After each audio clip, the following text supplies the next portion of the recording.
audience people. When we finish, we're expecting that we're going to have a few minutes for questions. Not many, but just a few. So we'll have this microphone somewhere. It'll be adjusted as time goes on. And if you could come to the microphone and ask questions, it would be really good. Please try to keep your questions short.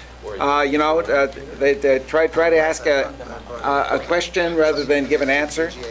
But if you're going to just be making a comment, could you keep it to 1 minute or so, 1 minute and a half? In other words, please don't come up and just talk for 5 minutes, please. Okay. Good evening, ladies and gentlemen, and welcome again to the series, the Sovereignty Conversation Community Forums. This is the second in the series. We had one last month in Kapolei. This one is being held in the studios of Olelo and Mapunapuna. And this series will go on throughout the year of 2014. We're going to spend the first 3 weeks on history, and tonight's program is going to be history again, the history that requires some form of nationhood. After the first 3 months with the history, then we'll go on and talk for 3 months about different forms of sovereignty. We will follow that with the transition period. How do you transition from what we have now to the future nation? And in the last 4 months, the last 3 months, we will be speaking about what the form will be of the new nation, how it will work, what are the guarantees, and so forth. Tonight, we'd like to begin our program by introducing to you Jeff Rasmussen. Jeff is a singer and a songwriter. He is also a Na Hoku Hano Hano Award winner. Tonight he's going to sing for us the Song of Sovereignty from an album that was done a number of years ago, titled A Hawaiian Nation. This is a song that was sung by, actually written by Jeff and Peter Apo. And I want to tell you that years and years ago, when Jeff was in college, he was my student. And Jeff always came in late. And I never let him come to class late without really writing him. And so it's really a pleasure to have you again, Jeff, with us. And you've been, your journey through the music over the years has been fantastic, and it's a joy to have you with us. I'm happy to be here.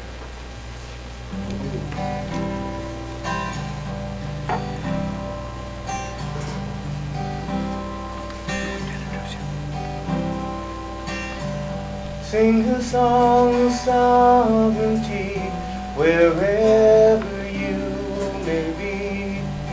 Throw your voice up on the wind and let it rain. Join the voices of the ages in ancient melody. It's a song you should not be afraid to sing.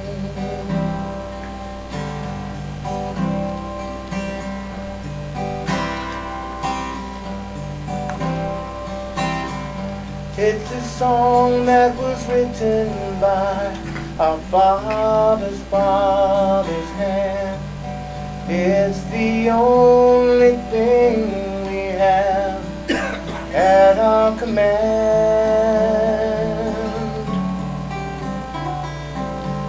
Sing it to the children so that they will understand that their future lies within our trembling hand.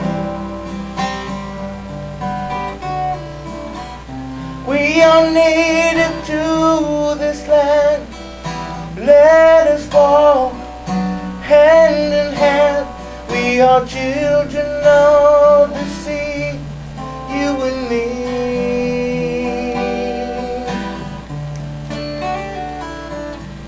We are joined by the spirit of ancestral dignity. Sing a song, sing song of sovereignty.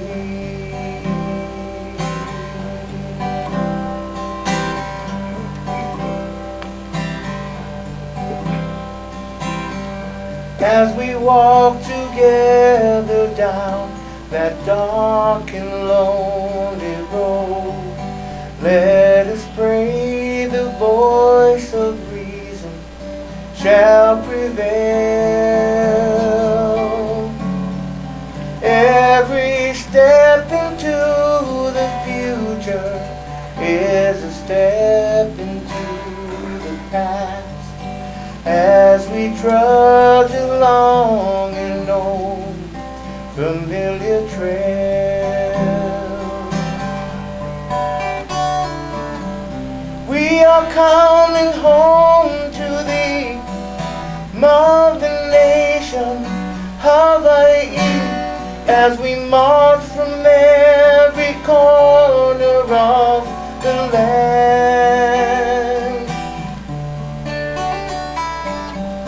See the rainbow in the sky, our colors flying high. We are coming home to thee, oh Hawaii.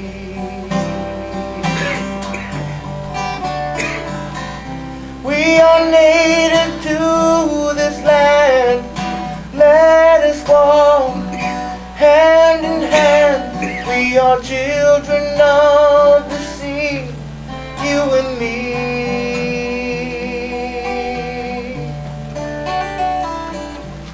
We are joined by the spirit of ancestral dignity.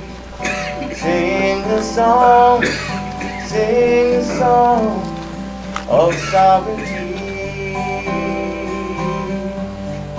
Sing a song of sovereignty.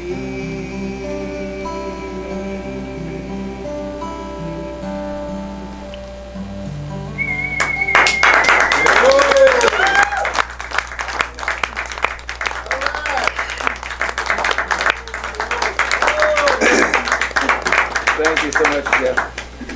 That was just fantastic. You know, your voice is just as pure as it's been, I mean, all through the years. Man, what a voice. That's just gorgeous. Just gorgeous.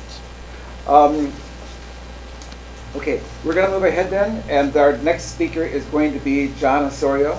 John Osorio, as you know, is a professor at the Hawaiian Studies College at the University of Hawaii.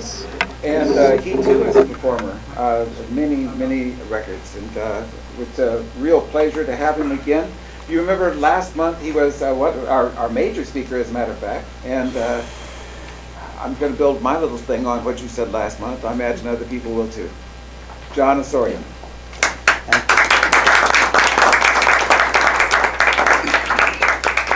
It's good to see so many people I know here, and it's really great to hear that song again. One of my favorites, and it's hard to find that song anywhere. I've tried in different places. It's not recorded. You can't find the lyrics. I'm not really good on doing searches on internet anyway.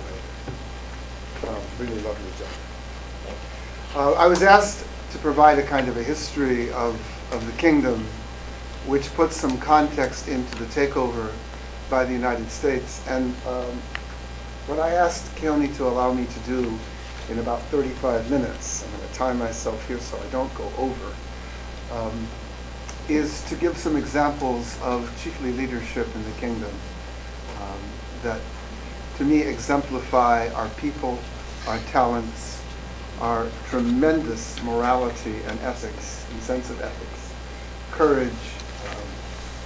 And so I've picked 3 particular individuals, and I'm just going to give sort of summaries about the style of leadership that they represented. And the title of this talk, it's on a PowerPoint, and I'm hoping that it's actually, that it can be seen. There it is Namo'i Palanaole, which means really the matchless chiefs. And I'm going to begin, as you probably knew, with the founder of the kingdom, the conqueror, Kamehameha Pae'ea. And I'm not going to tell his whole story. I'm simply going to say that Kamehameha, for many Kanaka Maoli, and actually for many people in the world, he kind of represents a style or an idea of native leadership that seems to have its roots in things that we normally associate with military power and the ability of warrior culture, a very strong kind of individual. When we picture Kamehameha, although the historian Poi Poi says he was actually a short individual. What he meant by that, I'm not really sure. But we picture someone who was sort of powerful looking in aspect. And this is Chorus's representation of the Mo'i in his later years. He was probably pushing 80 when this representation was done. He was a man who could look back on a history really of being a warrior chief in a tradition that had grown up over close to 1,000 years in the archipelago. The Ali'i Nui were powerful warriors. They were extraordinarily gifted physically. They were incredible strategic tacticians, and mostly they were very comfortable in the kind of discipline and the sorts of things that warrior culture demanded. Discipline, attention to detail, a very powerful physical courage, and also the ability and the courage to make decisions that affected other people's lives. I think about the speech that he gives to his people as they are invading the island of Maui, and he's saying basically, we must go forward together. My children, he says, na poki, and we will drink the bitter waters. There is no turning back. This was the kind of Mo'i. He was a warrior chief who led by example. He fought in battles. He achieved a tremendous reputation for his ability in battle. And we know of his, in particular, the invasion of Oahu. This an invasion that involved not just physical prowess and military power, but really command of logistics. He came, we believe, with somewhere between 12 and 13,000 warriors, men and women, and hundreds of canoes that really lined up the coastline through the Ahupua of Waikiki and all the way into Mauna Lua. It was a massive, it was probably not the largest invasion in our history, but I think he was responsible for the largest one when he invaded Maui a few years earlier, with what is said to be close to 16,000 warriors. No one really mastered those kinds of logistics like Kamehameha. But the battles themselves were really only the predecessor to the kind of leader he was. He transformed the leadership of the chiefs and created a centralized government that had never really been anticipated or thought about before. He didn't rule like earlier chiefs. His conquests were permanent. Where other chiefs would invade and then leave and go back to their home islands after a certain period of time, Kamehameha's conquests were intended to basically create a new kind of political reality. And he did this through the establishment of enduring kinds of systems, including appointing kia'aina, or governors, over each of the islands that he conquered. He did this through the establishment, really the strengthening of a Kohina Nui position, a position that first went to his warrior chief Ke'eaumoku, and then to Ke'eaumoku's daughter and his favorite wife Ka'ahumanu, pictured here. He established a kind of chancellor of the realm in the Maui chief Kalani Moku, making him both the chancellor of his treasury and also the chancellor of his army, both the Pu Uku and the Pu Kawa, and centralized the government so that basically the government was him, and where he went, that was where the mana of the government sort of rested. He established a broad peace over the islands. It's not as though there was no more warfare after the successful invasion of Oahu. In fact, he planned to invade Kauai and tried to several times. And there were frequent rebellions on different islands. There was also the issue of his own people's, his own chiefs' treatment of other people, especially in the hinterlands. There were complaints about the fact that people who were conquered by his chiefs were mistreated. But in general, we can say that Kamehameha extended a kind of a peace and shelter over the people. And at one point, as most of you know, he issued his famous kanawai, the issuing of a proclamation that the people under his rule were to be safe on the paths as they were moving from place to place. They were to be safe in their homes. They were to be kept safe not only from each other, not just from robbers and thieves and other kinds of people, but from his own warriors. And he backed that up in his administration. He intended to keep the peace, and this is important, by having a strong and at the same time kind of open hand to foreigners. Kamehameha certainly valued the commerce of foreigners in Hawaii and dealt with them. He placed a kapu on sandalwood and essentially kept that kapu to himself and for some important reasons. One, to protect the sources of sandalwood, but two, also because sandalwood could be traded for firearms. And Kamehameha wanted to be certain that if anybody was training for firearms, it was only going to be him. Excuse me. In the end, Kamehameha built a fairly sizable army and a large navy, comprising not only converted va'a, but also actual European-style schooners that were heavily armed. And this navy and his army, he used to protect the land. He used to protect this aina. In the early 1800s, when a foreign adventurer by the name of Schaefer attempted to throw his weight around in Honolulu, Kamehameha just simply set a group of warriors led by Ho'opili and Boki, and they evicted that foreign. Not exactly sure what they said to him or what they did to him, but he left in a hurry. The point is that Kamehameha knew how to deal with foreigners. He knew how to deal with his own people. He was certainly at ease among his own people. He was referred to as the chief with the brown back because he worked side by side with Maka'ainana to rebuild fish ponds and to rebuild lo'i. It's said that Kamehameha was deeply concerned. He had all of these things going for him. And what he left was as stable a government as one could imagine, given the fact that at the time that he died, we were going through this rapid depopulation.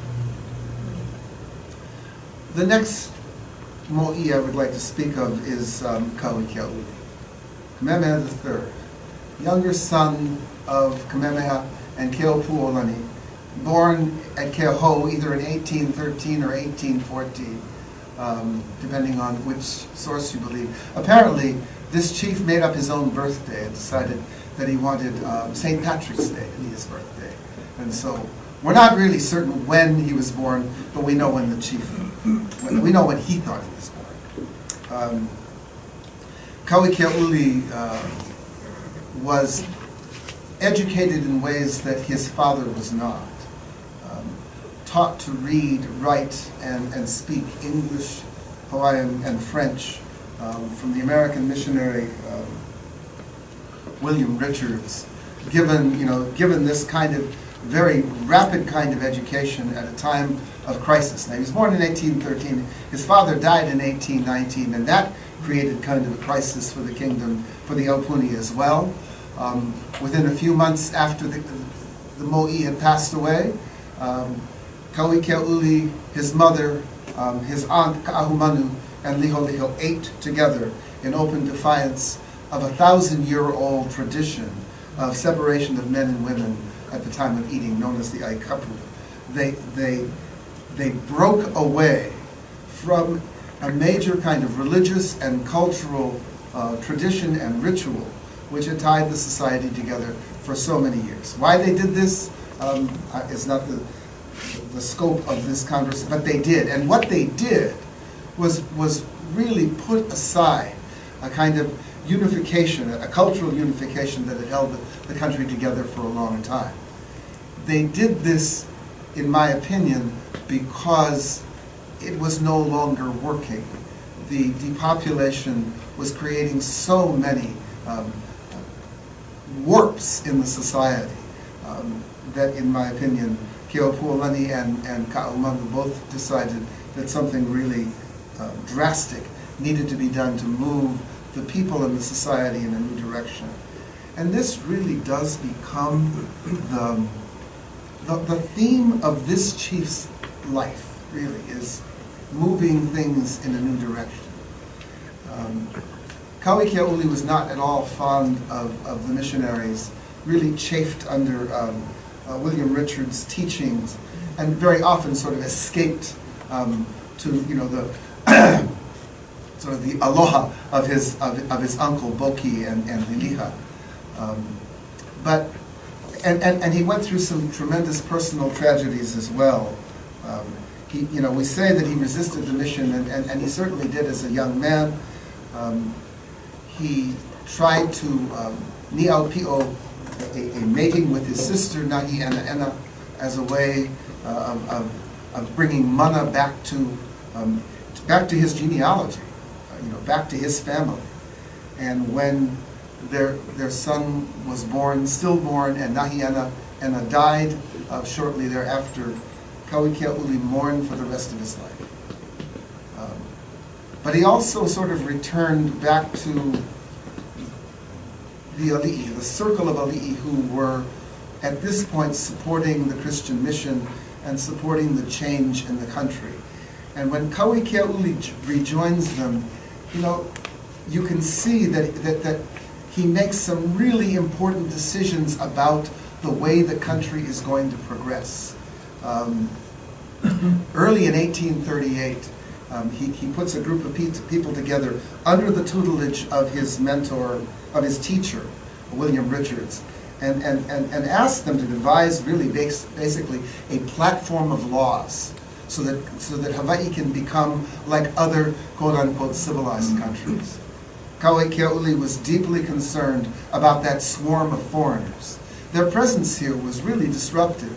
Many of them simply adopted the position that they didn't have to pay any attention at all to the rules of the chiefs, that they didn't have to pay any attention at all to what Hawaiians expected of them, that they could do whatever they pleased, and if Hawaiians complained, they could call on the services of the next naval ship that rolled into Hawaiian waters.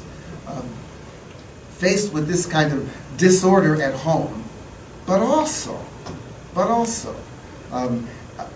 the appearance of a new kind of imperialism in the Pacific. The French making noises down in the Society Islands, the British further in the Western Pacific.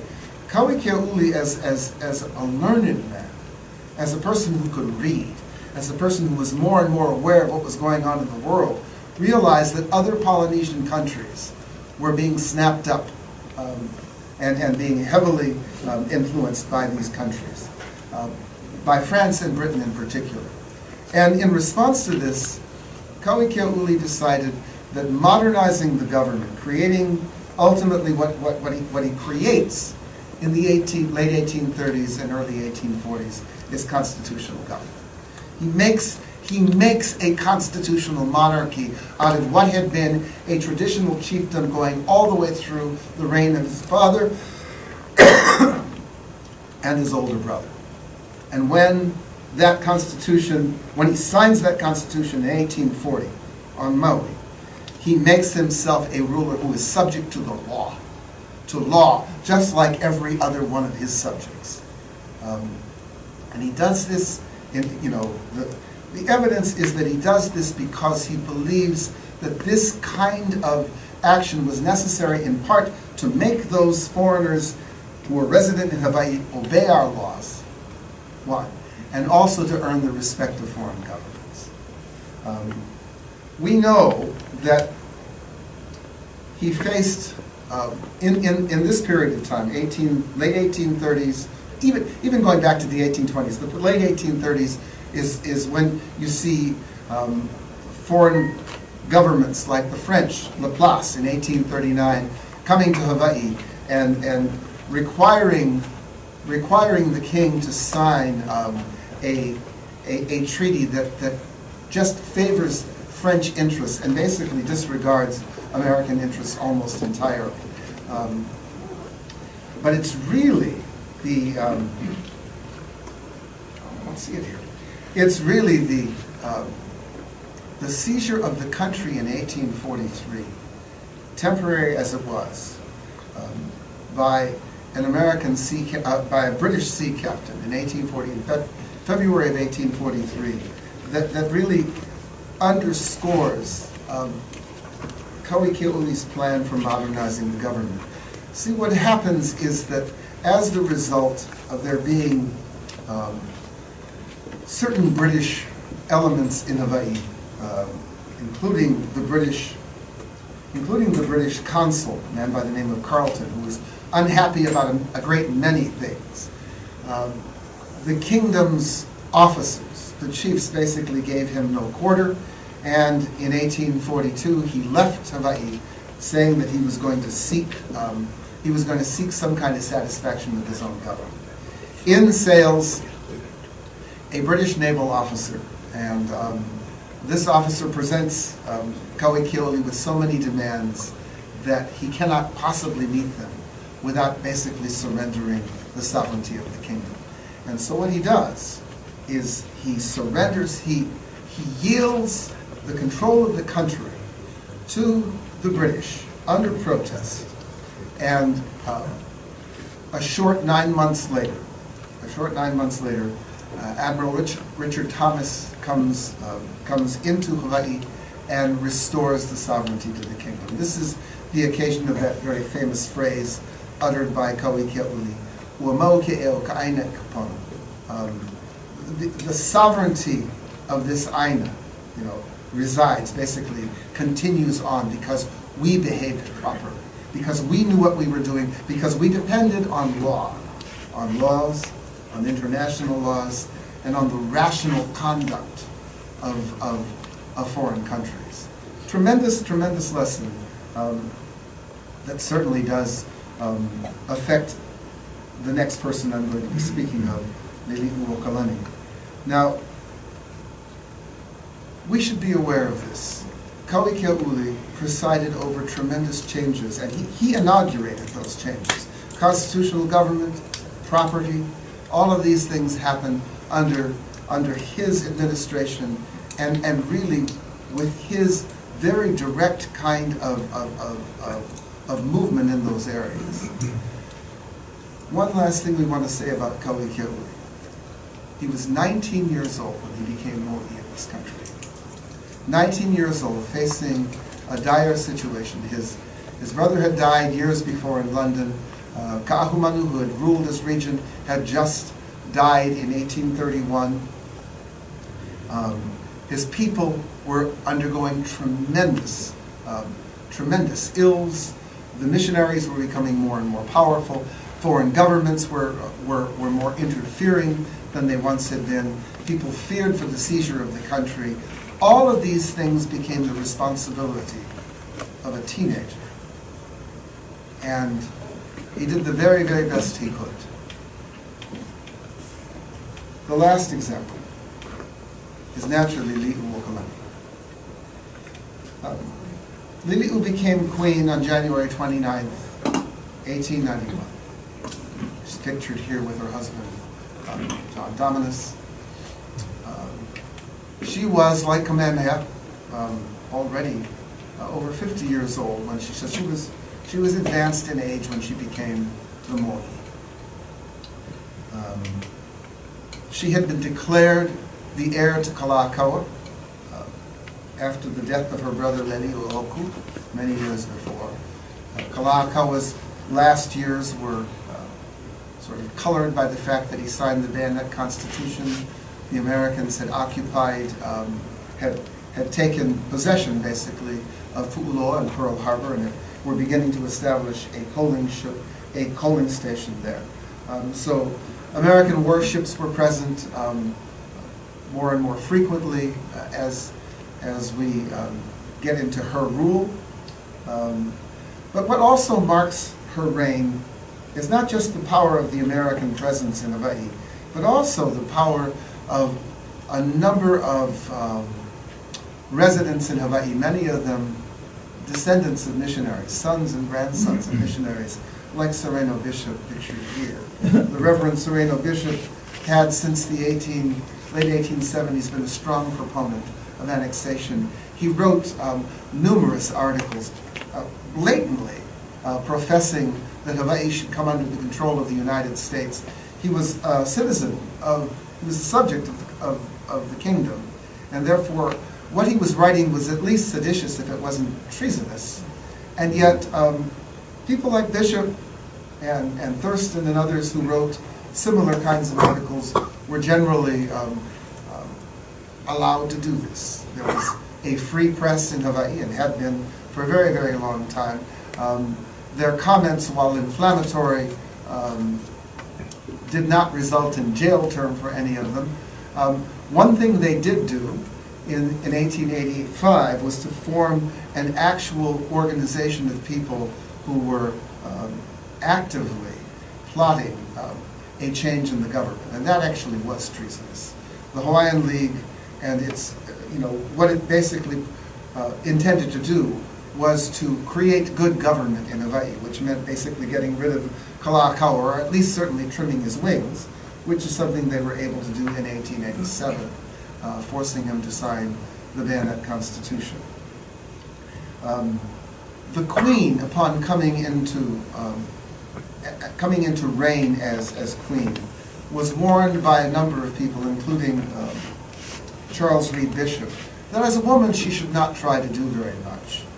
Bishop might have been concerned about her physical safety, knowing really the ferociousness of the men who opposed her, like Thurston and Smith and others. So he may simply have been warning her out of concern for her welfare, but it also strikes me as a sexist statement, and it should strike you the same way. He had no idea that the Queen intended to have a very activist kind of agenda. She intended, first of all, to create a homesteading act for the Crown lands. Actually, she didn't need an act.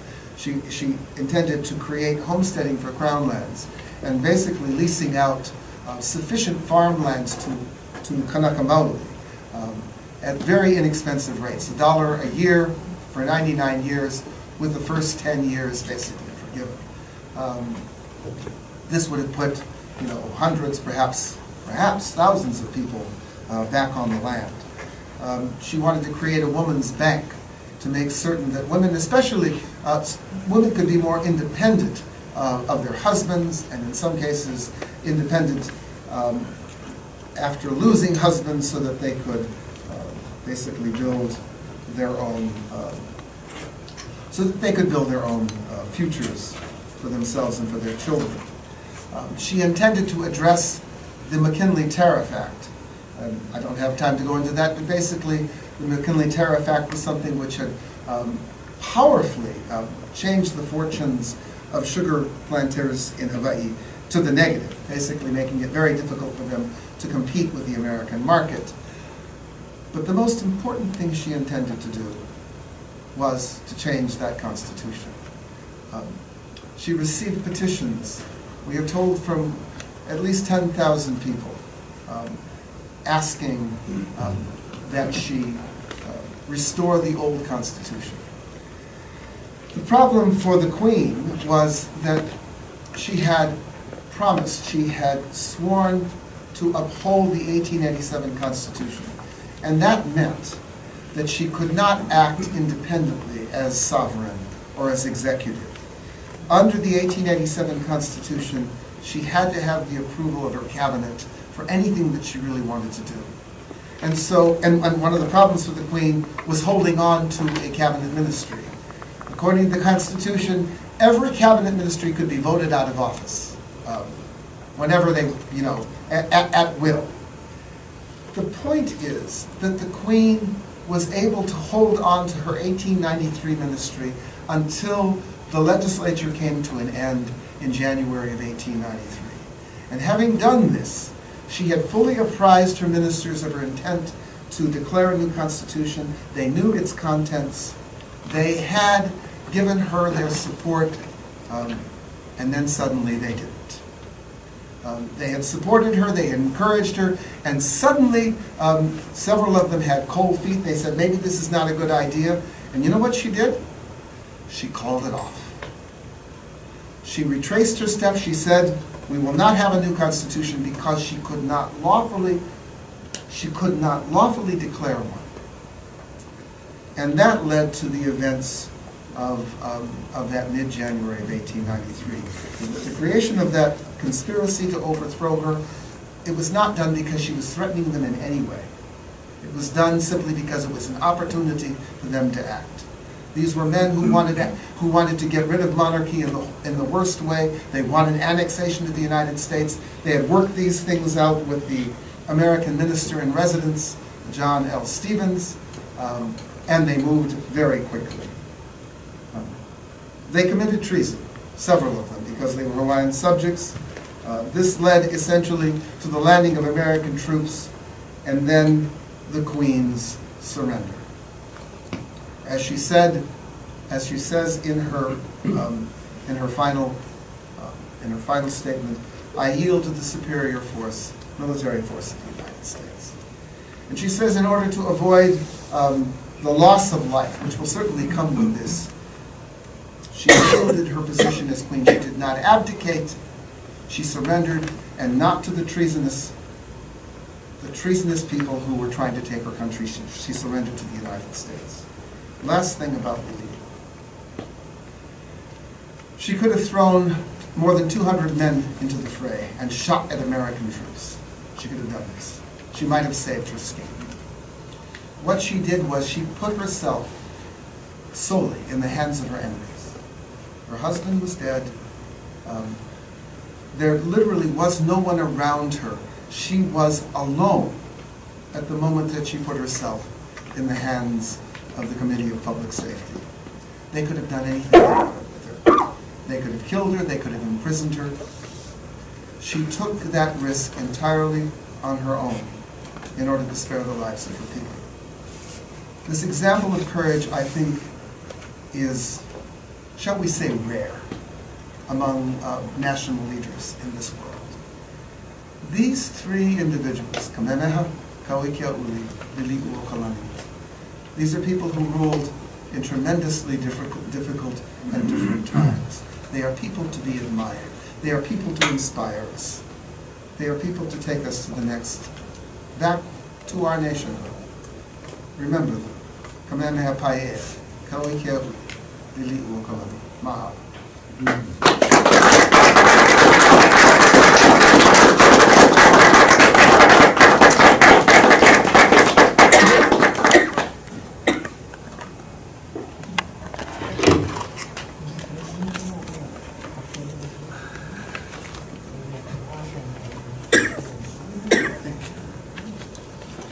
Thank you very much, John. That was really good.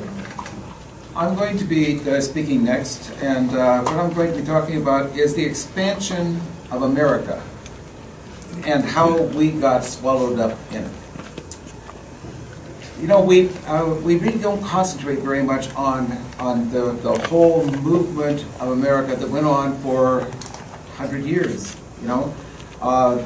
When we start to look at the roots of American expansionism, we've got to look all the way back to Plymouth Rock. The first people brought to Plymouth Rock started to expand, you know, and eventually they had children and more people came and they began to expand. And they began to expand more, and eventually they ran into resistance among the Indians. But there were more people coming and building here and there and so forth. And everybody was fighting the Indians, moving into the Indians, pushing the Indians back.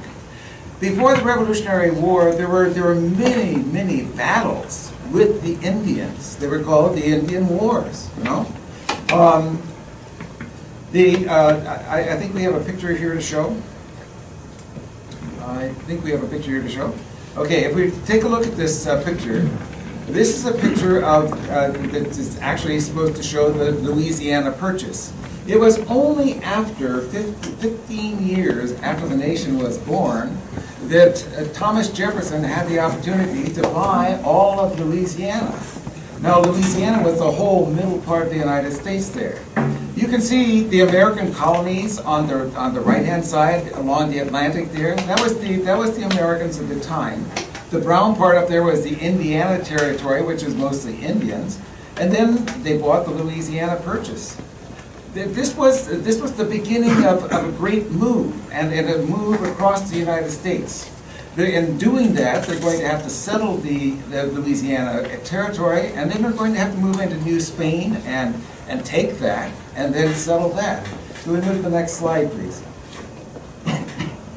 And these are the paths by which they did this. This is the different expedition routes. They're too small to see, but you can see Lewis and Clark up there. You can see, I think there are 4 different trails that are going on of just trying to find out what's out there. So we move to the next slide, please. The next slide. And the whole movement was centered around the concept of manifest destiny. Now, manifest destiny was an idea that God was behind all of this, and that the white man was actually superior, and that he needed to move across the nation and to conquer and to settle and to bring the nation together from coast to coast, because that was the destiny that God had given to us, okay, as Americans. If we look up there, we see Columbia coming across the plain, and she's carrying actually a line that comes from telephone poles, not telephone, but telegraph poles. We see a locomotive out there, we see stagecoaches out there. You know, this is the movement west. Could we go to the next slide, please? And it was called Westward Ho by some people. This was, you know, you can see the Conestoga wagons there, and the great movement. The next slide. And really, there's quite a few people in this movement, huh? I mean, this is a picture of people coming across the plains, moving west. Now, as they go, next slide. As they go, they are really participating in the destiny that is manifest. Notice what they're doing here. This is the spirit of Columbia up at the top, you know, guiding them. Who is the person on the right there? That's an American, and he's got a knife in his hand, and who is he killing there? Well, that's an Indian. Okay, let's go on. And this is what the Indians got, time and time and time again, you know, dead Indians. Next slide. To where we find that, you know, God has given us the right, and so we just keep on killing Indians until finally we get to a point where, you know, we've got them kind of where we want them. The last big battle is the Battle of Custer's Last Stand. That's fought against Crazy Horse, the leader of Lakota and Cheyenne Indians. And in that case, Custer was killed, and all of his men were killed too. Next slide, please. This slide shows you, and I just want to say there also that this was followed by the Battle of Wounded Knee, where the Americans came in and paid back the Indians by killing off more than 300 old men and women and children. And that was really the last of the big fights, although the fights went on for another, until 1929 actually, the last battle. There were 306 years of fighting Indians here in America. Okay, this picture is a picture of different tribes. You can kind of see them written across there in larger print. The X's there are all battles that took place against the Indians, right? Who are the people who were first in this land? I thought they were the Indians, you know? And here we go, coming across the plains and killing them all off. Next slide, please. This is the Battle of New Orleans. Now let's turn to other things. Before I go there, though, let me just mention that There are 26 states named after American Indian tribes. 26 states named after American Indian. Interesting, huh? Many of those states have no Indians. All right, turning to other battles. We got to fight other people than Indians. This is the Battle of New Orleans, where Andrew Jackson leads the fight against the British. The British were trying to take over the Louisiana Territory. Next slide. This is the Alamo. Remember the Alamo. We move into Texas, huh? They say, who's there? Well, Mexicans are in there. So what do we do with those Mexicans? Kill them. And there's a big fight. But we lost at the Alamo. We didn't lose again. We got Texas. Let's move on to the next one, please. Oklahoma. Oklahoma was a place for Indians. And so you can look at all the different sections there. This was Indian territory, except for this one part over on the left there, which is the Oklahoma Territory. That was sold back to people. And the Sooners came in and settled that land. You know, they lined up on the border, and at a certain time, you know, they kicked the clock, and we all move in and try to settle Oklahoma. Can we move on, please? California is settled. All right, now that's for a later slide there. So let's come back and look at me for a little bit here. California is settled. We've now finished the United States all from one coast to the other coast. It's time to do what? Well, let's move out and down. And so we moved down into what? Central America. People were already planning at this time to build the canal down there. And from the time the country was only 35 years old, they were telling everybody else, stay out. Stay out of North America and South America. This is our territory. That was the Monroe Doctrine. All right? During these years, America was also moving out into the Pacific. They were trading with China. They opened Japan to trade. They even made treaties with Korea and went out as far as Madagascar, next to Africa, making treaties for trade. The American warships and the commercial ships were floating around all over the Pacific. In 1889, they would get rights to Pearl Harbor along with the British and the Germans. In 1893, they would take Hawaii. Eventually, they were in the Philippines. 1898, Admiral Dewey sinks the Spanish fleet in Manila. The Spanish-American War is on. America gets the Philippines, gets Guam, gets Puerto Rico. What have we done here? We've talked about the Americans just moving. Now this is a major part of American history, and we got sucked up in it. We got swallowed up in it. How much time do I have? Let's move on to the next section, which I want to talk about, which is, you know, all of this happened in the sunlight. Let's go take a look at what happened behind the scenes. 1872, Admiral Pinnock sent to Honolulu when Kamehameha V died. He doesn't just come by himself. He brings two generals with him. General Schofield, notice that name? General Schofield and General Alexander. And what do? They're supposed to scout around America, scout around the islands here, and find good harbors and find other things that they can use for the defense of America should war come about. What are they planning? They're planning to move in here, okay? The real beginning of all this, though, goes back to Luther Severance. Luther Severance was the commissioner from America who was sent here between 1850 and 1853. Now, he was a real annexationist way back at that time. He goes back home in 1853. He owns a journal called the Kennebec Journal. Could we put that up there on so we can see it, please? This is the building. He sells the Kennebec Journal, which, by the way, is still publishing today. I just saw it today on the internet. He sells it to a young friend of his, James Blaine, and James Blaine joins with a good friend of his who is John L. Stevens. James Blaine would rise to the point where he ran for president. He becomes the Secretary of the State, though, and he becomes the architect for the American Empire. John Stevens was to be the minister of Hawaii who works with annexationists and insists on landing troops when they get their cold feet. I'll tell you more about them in a minute. Now, they aren't the only people. I think I'm going to skip a little bit here. Let's go back and just talk about Stevens and James Blaine, okay? It's during this time that James Blaine gets behind Benjamin Harrison and gets him to be elected president. He then Benjamin Harrison appoints James Blaine as Secretary of State. In 1889, Blaine privately wrote to Harrison, "I think there are only 3 places that are of value enough to be taken. One of them is Hawaii, and the others are Cuba and Puerto Rico.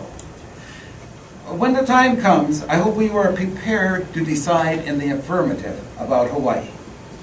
In 1889, James Blaine appoints his friend, John Stevens, as the minister to Hawaii. So now we got him as the Secretary of State, and here's John Stevens, his good buddy, who is the minister here, and both of them are annexationists. Now, John Stevens is going to spend his time trying to work with the annexationists and get them to move. And we know that he really does this because he writes a couple letters. The first one is about a year before the overthrow, and in that one he lays out the whole process for the revolution. About a month before the overthrow itself, he calls for vigorous measures for annexations. And then finally, it's he who orders the troops to land. And when the committee gets their cold feet, he refused to cancel the order. And so John L. Stevens actually is the one who forced the overthrow. Okay, we'll find out about that in the next reading here. I want to tell you, though, that it isn't just those two. Benjamin Harrison is in this too. When Lawrence Thurston goes to Washington on a secret trip, he meets with Secretary Blaine, who's sick. He sends him to talk to Secretary of the Navy, Tracy, and they go and talk to the president. They don't actually get it. He doesn't get in, though. He sits outside. After about a half hour, the secretary reappeared and beckoned me to come to accompany him outdoors. Then he spoke. "I have fully explained to President Harrison what you have said to me, and have this to say to you. The president does not think he should see you, but he authorizes me to say to you that if conditions in Hawaii compel you to act as you indicated, and you come to Washington with an annexation proposition, you will find an exceedingly sympathetic administration here." Okay, they're all in it together. Everybody plotting against us.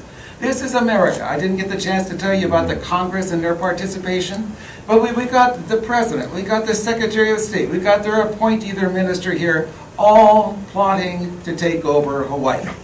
This is something that we really need to be aware of, folks. You know, it's not just the innocent little guys who are out here raising sugar.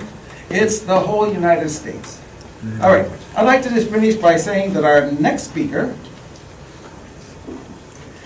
is going to be Chris Lumley. Chris Lumley is a young man that I met a couple of weeks ago and asked him if he would participate on this. He is employed by the Office of Hawaiian Affairs. He is a candidate for OHA, as a matter of fact, and he is a resident of Makiki, and he's going to talk to us. He's going to read for us the President Cleveland's address to Congress. President Cleveland is the only guy who was on our side, and he was kind of on our side, as you'll find out. Chris Lumley.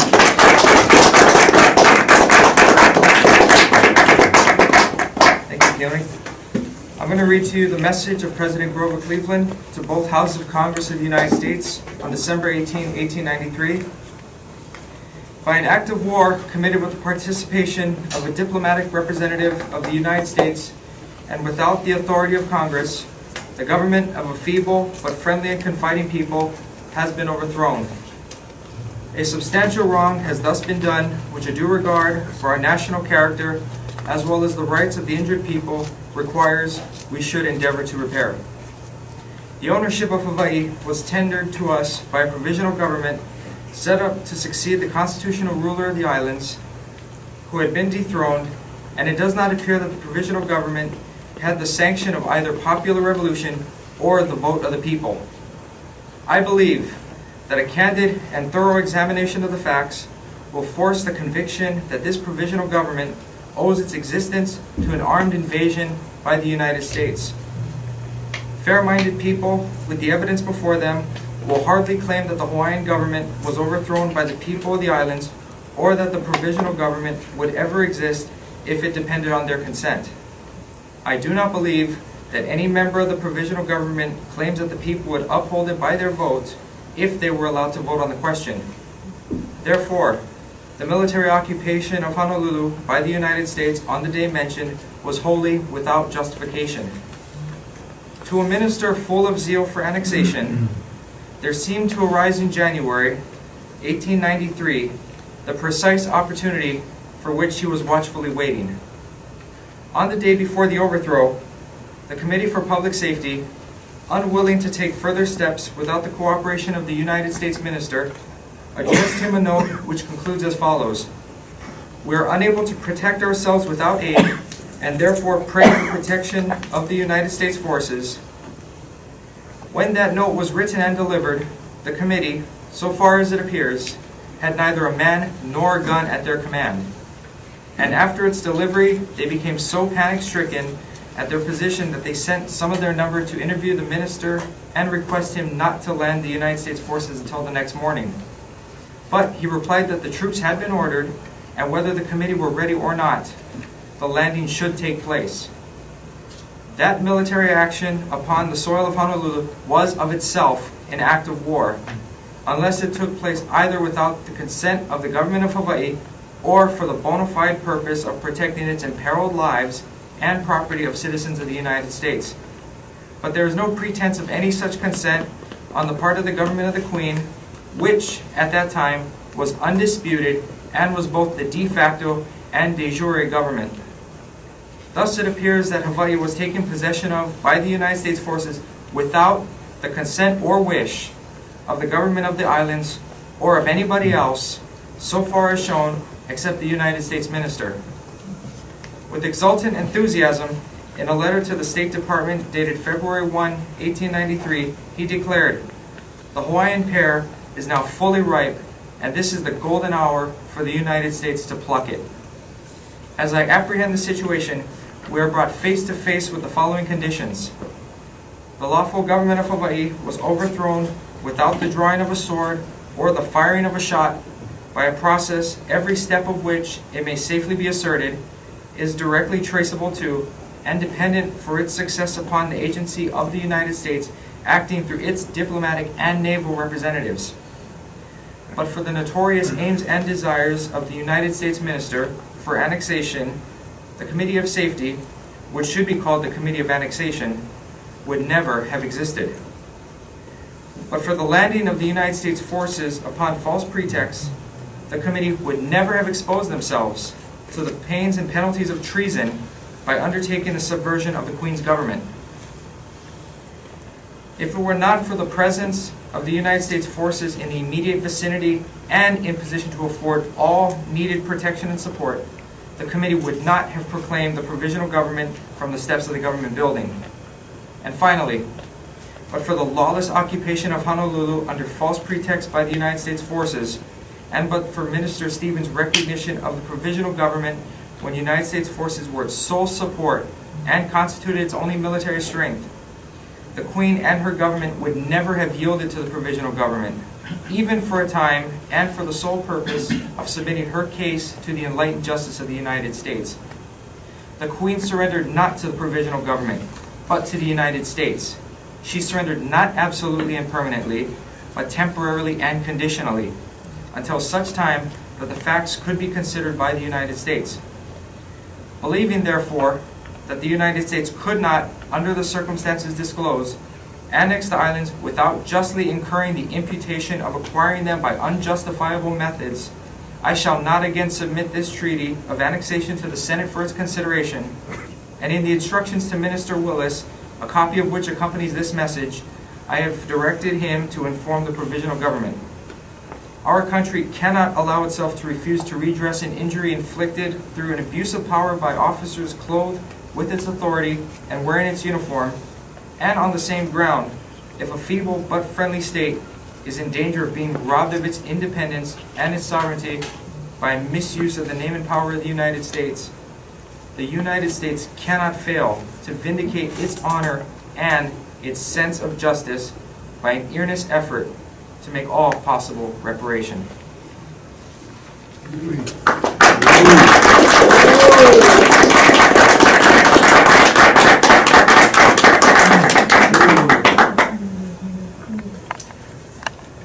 Kamekelo. I am Okalainui, and I will be presenting from that period of time where Cleveland had addressed the Congress up to approximately 1900.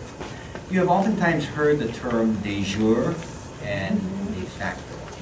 And I think we don't spend enough time clearly understanding those differences. What I will do in the limited time that we have is try to go down the line and look at the governmental changes and take a look at whether or not governments that have claim control over us are de jure or de facto. I don't know if we have panel number 1 that I had sent. Yes, no, how about the next one? Do you have a table of governance? As you keep looking at it, I will continue to, it's sort of a table that says governance table. There we go. Okay. First of all, let's deal with the idea of de jure and de facto. What is de jure? De jure is sort of appropriate, legitimate, jurisdictional, jurisdictionally appropriate. De facto is merely by the power one makes claim to have right of governance. Okay? So let's take a look at what Grover Cleveland was saying, that the government that was overthrown was a de facto and de jure government. It was a legitimate government. In Hawaii, the constitutional government by Queen Liliuokalani. Subsequent to that, a new government comes in and they claim themselves to be, and I won't go through too much of the details of how they made that claim because of the time frame. But essentially they said that we are the provisional government, provisional until we are able to submit ourselves to the United States. Now generally a provisional government, what is the basis of a provisional government?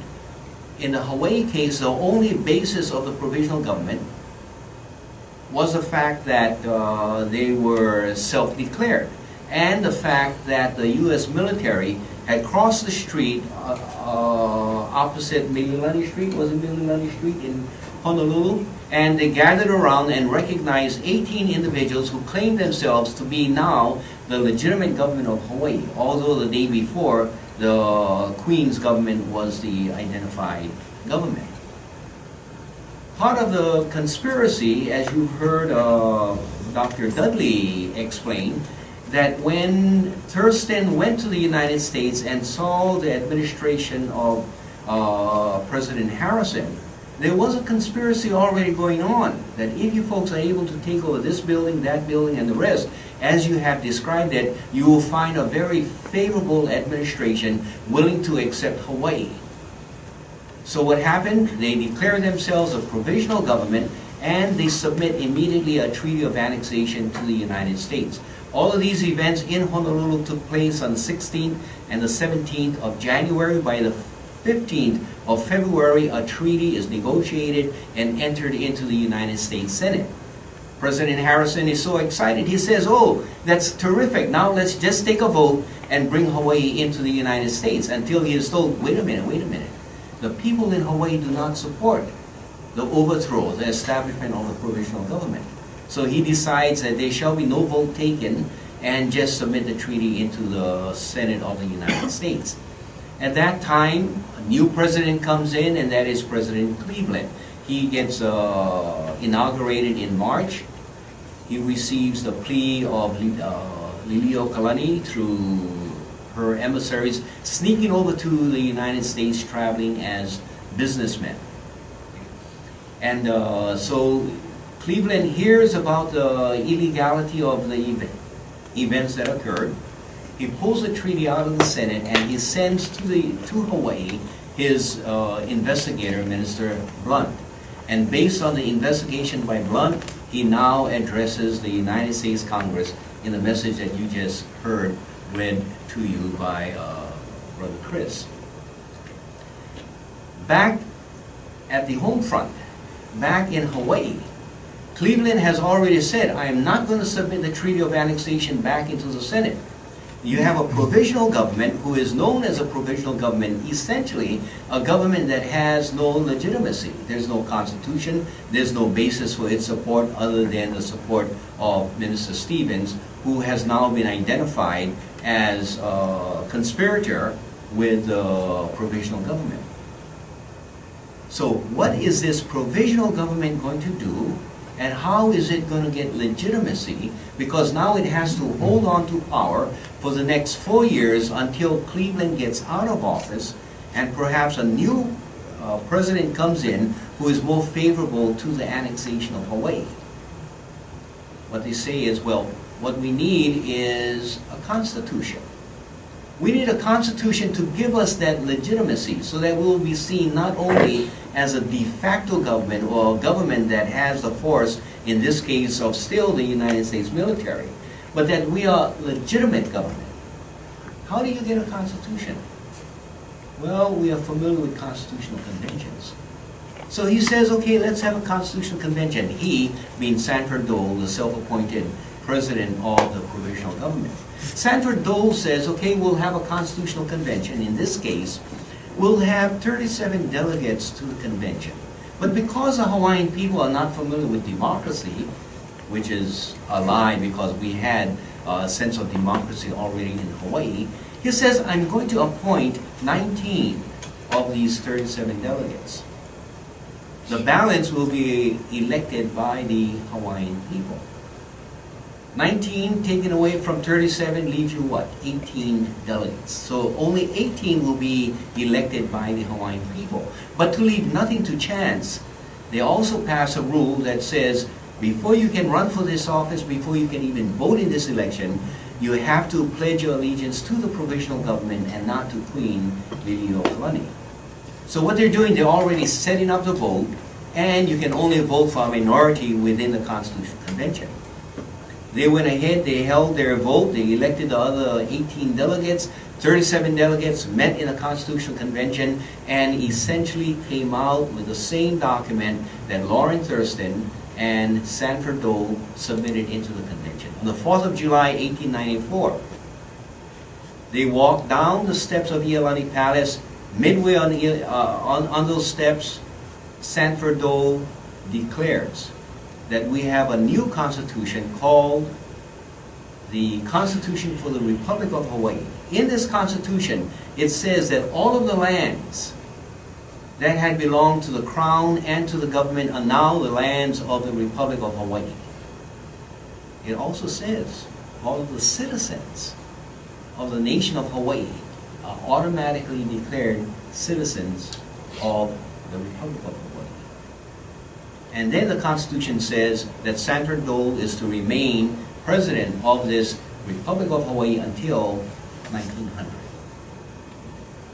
No vote taken. The people are not allowed to ratify this Constitution. Merely by proclamation on the 4th of July, while the Americans are celebrating their Independence Day, they take advantage of that opportunity and make this declaration that this is a new, greater independence being declared, greater than those that were formed back in 1776 and during the Revolutionary period. Take a look at this question of de jure and de facto.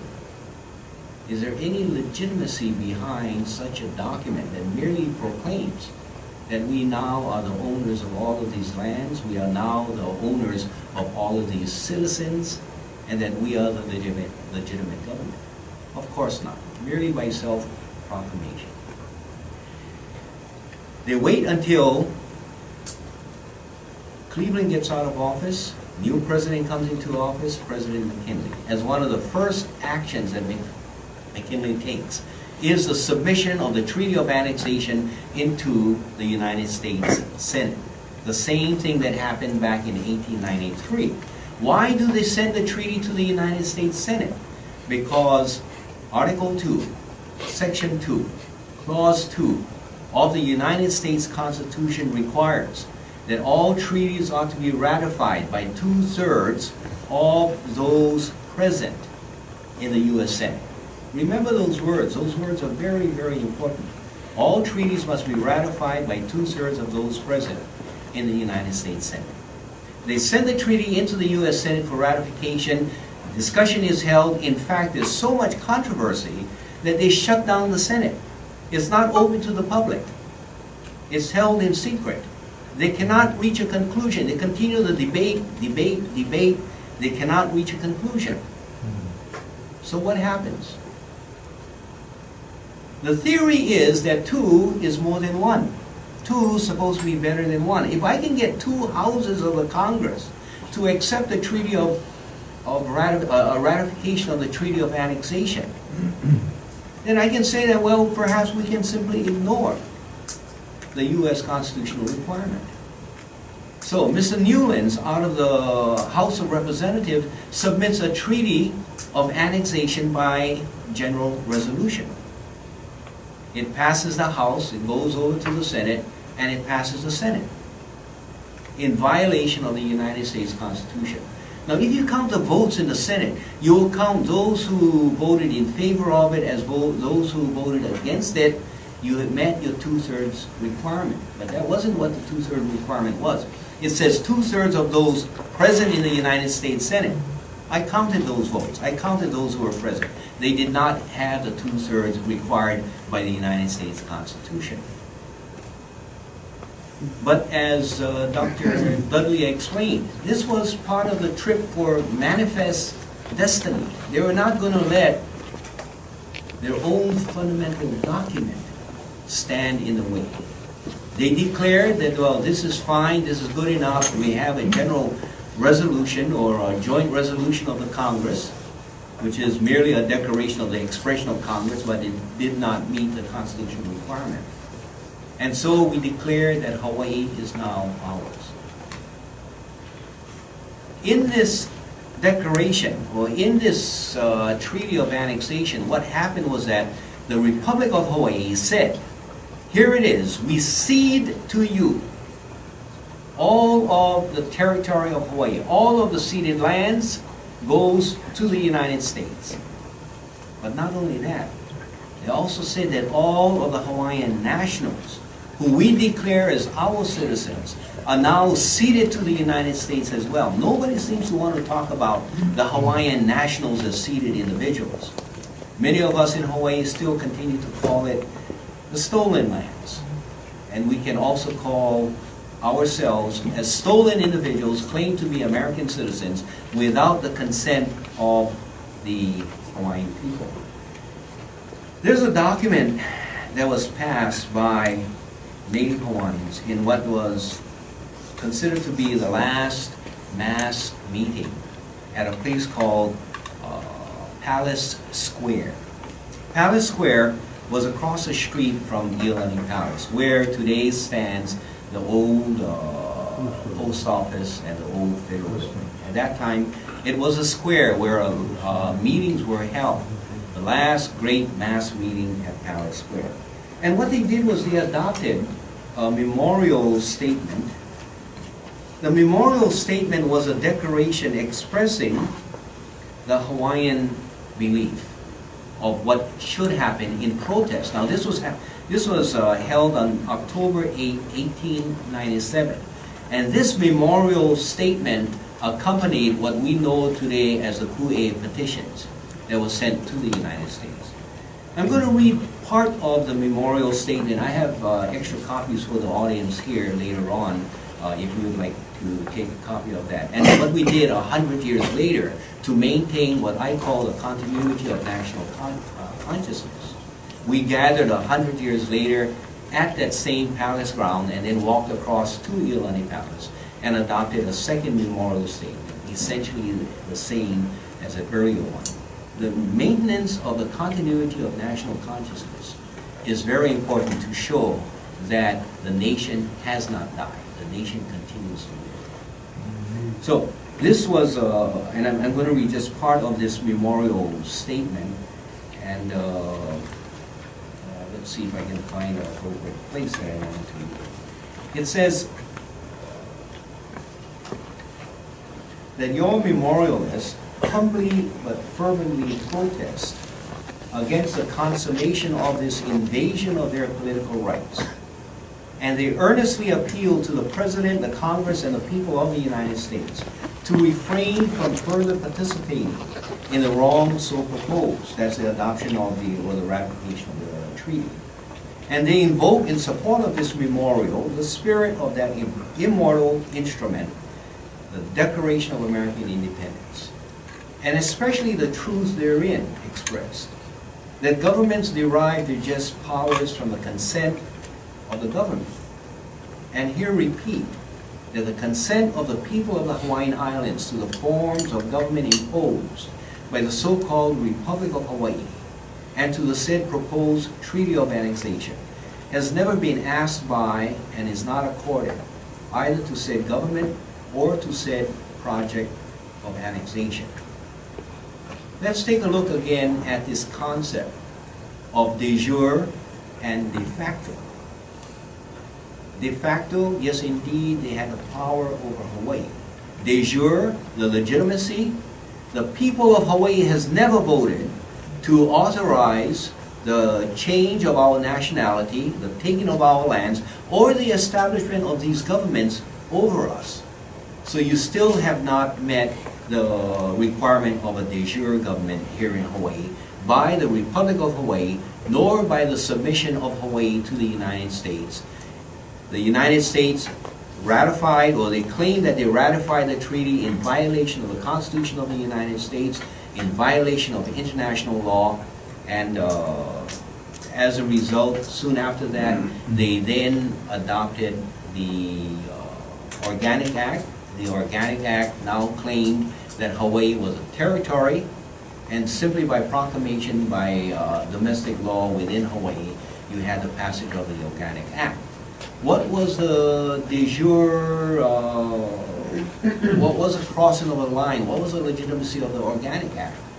If the foundation of the taking of Hawaii by the Republic of Hawaii through the constitutional development, as I have just explained, was inappropriate, everything else that sits on that constitutional development follows from the constitutional development. If the taking of the Hawaiian national was inappropriate, everything else follows from the taking of the Hawaiians. Yeah. Only until you have the people who consent to a government, only then can you allow the switch from a de jure government or from a de facto government and now call it a de jure government. Never in the history of Hawaii, and later on during these programs, we will show you how the events taken for statehood vote itself was a violation of both international law as well as the laws, in violation of international law. I have just a few more minutes with you, and what I'd like to do is sort of turn ahead and look behind, somewhat like the Song of Sovereignty. In 1975, the United Nations had adopted a resolution, and it's a resolution on the definition of aggression. Okay? The Soviet Union, back in the 1960s, had been talking about we need to define exactly what is aggression and how we can stop this idea of aggressing against one another. Very clearly, aggression is, in Article 1, the use of armed forces by a state against the sovereignty, territorial integrity, or political independence of another state. The article also says, it identifies very specifically the acts of aggression, the invasion or attack by an armed force of a state of the territory of another state. Clearly it applies in Hawaii, especially when we read what Cleveland had said with regards to his address to Congress. Let me also point out that some people may say, well, Cleveland didn't really understand what was happening. Somehow he misread history, or Blunt was not reporting accurately. 100 years later, the United States Congress adopted its confession of the illegality. They call it the Apology Resolution. In that apology resolution, the resolution says that when President Cleveland reported 100 years ago, he reported fully and accurately of the events that occurred in Hawaii. So twice you have these events taking place. The President of the United States, Clinton, signed that resolution. Two presidents, had supported this message of the illegality of these events. But anyway, getting back to the definition of aggression, it says, no territorial acquisition or special advantage resulting from aggression is or shall be recognized as lawful.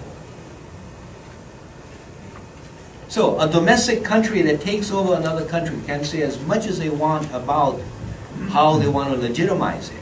They can pass laws over us. They can even pass a law that says that you folks, you nationals who we never really took control over you, must finance your colonization by paying taxes to us, by supporting us to remain in your country and rule over your country.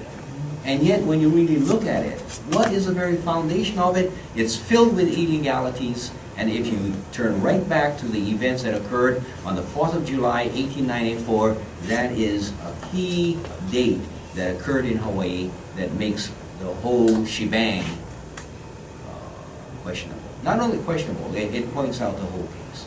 All right. I think my time is up, and now we will go to Brother Kugio to give us an explanation of what we will try to do in terms of inviting you to participate through our website.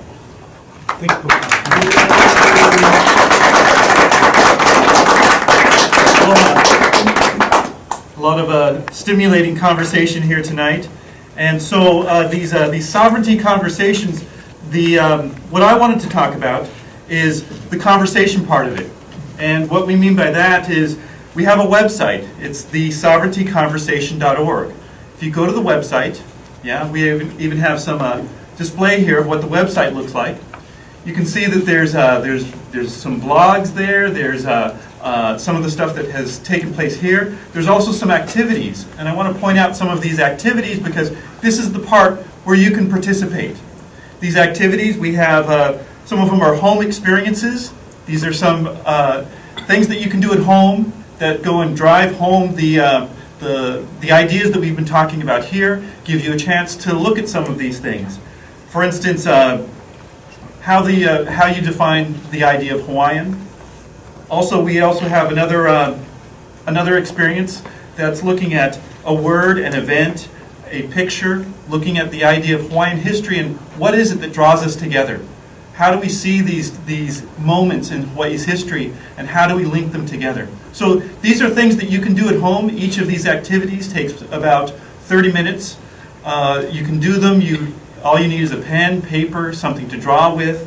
And we also have some crossword puzzles that we're going to be putting on there. So there's things to do. If you want to go and submit this, you just go and send it to the email address that you'll be seeing on the screen at the end of the show.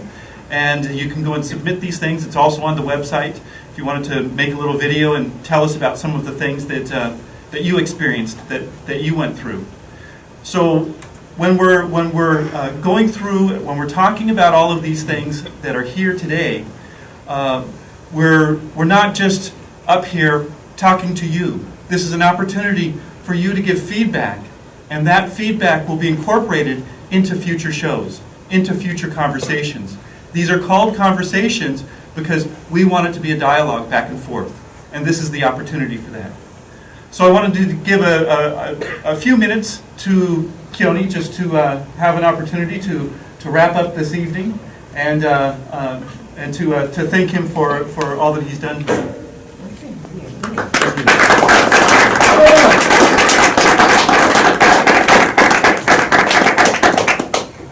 Thank you very much, Kuhio. I wanted to thank David Atchison, who has been organizing our website, and he has spent hours on this, and it finally was turned on tonight. I want to speak for a minute to the audience. You know, I know that we've got different people out there, but we've made a real effort in this for this program to try to reach the high schools. And in the message to the high schools, I promised that we would have crossword puzzles and multiple choice tests and things like that. And we just didn't get those done yet. One day soon we hope to have those for you. Look again in maybe 3 or 4 days and they might be up there. Tonight has been a really good night. We had a chance to take a look at the chiefs of Hawaii and the kings and the queens and see how they ruled. We had a chance to take a look and see what the whole idea of manifest destiny was and how we were subjected to that and how we were just swallowed up in that. We had a chance to hear the words of the President Cleveland standing strong and saying, this is wrong, this is wrong, this is wrong. We had a chance to hear Poka tell us that every single thing was illegal about the taking of Hawaii and making us an American state. Next week, we'll get a chance to do that again. Next month, okay? I want to really thank you folks for tuning in. We'll be with you again next month. Look for us. We appreciate it very much. This is the Sovereignty Conversation. We hope to involve you all. Good night.